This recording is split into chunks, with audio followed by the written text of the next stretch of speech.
Welcome to the How to Write a Book podcast, the show that helps you plan, write, and publish your book, even if you're a beginner or just feel like one.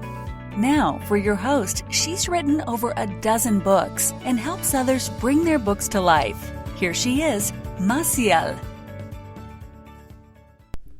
Hey everybody, welcome back. So I realized that in yesterday's episode, I said Nanowrimo day 50, and then I was going back over it and was like, wait a second, that doesn't make sense. 50 days in Nanowrimo. What awesome fantasy is this? So, excuse me. And hey, we're just being real, right? We're letting go of perfectionism. We're letting go of the need to be 110% perfect all the time, because 110% is not real. I would say it's vague. In my martial arts background, saying to someone you need to give effort of 110% was blasphemous. It was laughable, because it was like, that's not at all a goal. It's about focus. It's about intention. It's about knowing where your target is and having the precision to hit it correctly, right? And if you miss, there is no such thing as perfection. So if you miss, then you try again, and you must try again until you get it right. So going back to this idea of 100% imperfection, y'all, just like these episodes, I'm being totally candid and want to be open with you. So is writing. Sometimes writing is like, what the hell just happened? Like, what am I doing here? And I just want to let you know that those feelings, they're not real. They're not truth.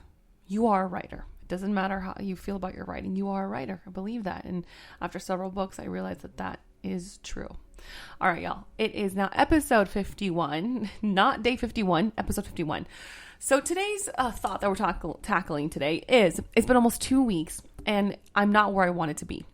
So if it's been almost 2 weeks and now you're probably in either one of two places, which is you probably feel like, you're either in a vastly different direction for your book than you thought, or you are way behind on your word count.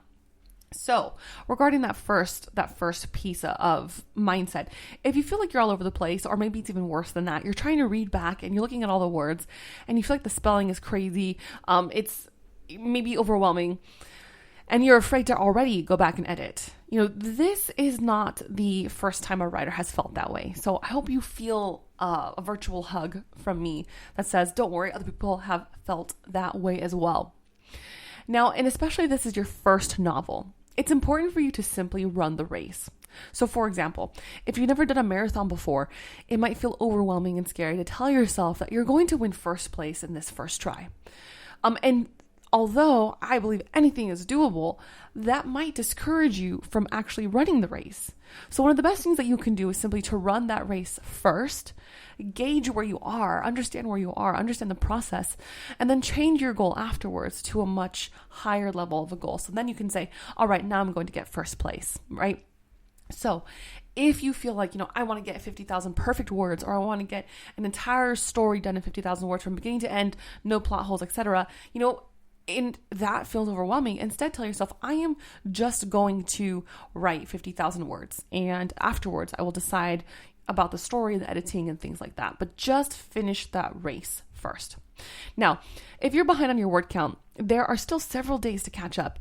Now, it's definitely not the end of the world, and I know that it can feel that way. Trust me. I mean, I have procrastinated on a lot of different projects, and if you listened to my episodes earlier this year, you would know that I took on a challenge by Dean Wesley Smith, which has been awesome. It has been game changing, where I'm publishing books. I'm publishing a book every month, but because I need to work on my time management, some of these books are simply not where they need to be. I know they're not where they need to be. I need to go back and I need to edit and fix and change a whole lot. It's almost like embarrassing, y'all. But I'm also trying to come to terms with this idea that I can edit, I can change, I can update. And that's my goal for the rest of 2020 is to go back and edit and change and update. There are several days ahead of me that I can catch up. But it can feel like as if, oh no, this is the end, this is it. Someone's going to read it and they're going to be like, wow, this sucks. And, either way, that could happen. But we will continue to work and to move forward. And if you are like a current working professional, you might be familiar with this idea that sometimes we fall behind on projects, and that's normal. It happens, but you simply need to buckle down and catch up with those mini deadlines.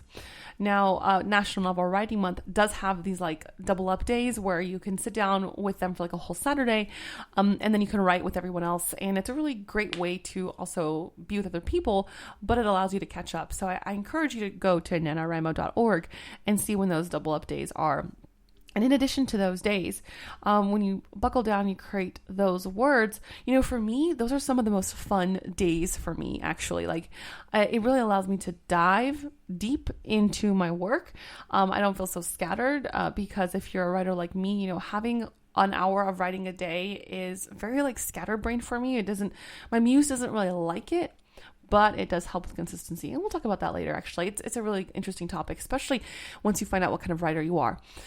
So instead of letting these realities get you down, instead take them as a sign that you're moving in the right direction and you are finishing your book this month. It means that you're working on it. It means that you're checking your word count. It means that you are producing content that your muse probably loves, but you just haven't figured out yet how it's going to piece together. And that's okay. So whether you feel like as if you're behind on your word count or your novel's all over the place, you are moving forward. And that is something that I learned from my business coach, Trish Blackwell, that forward is a pace. The tortoise won the race because he moved forward, right? He wasn't the fastest, wasn't the quickest. He moved forward.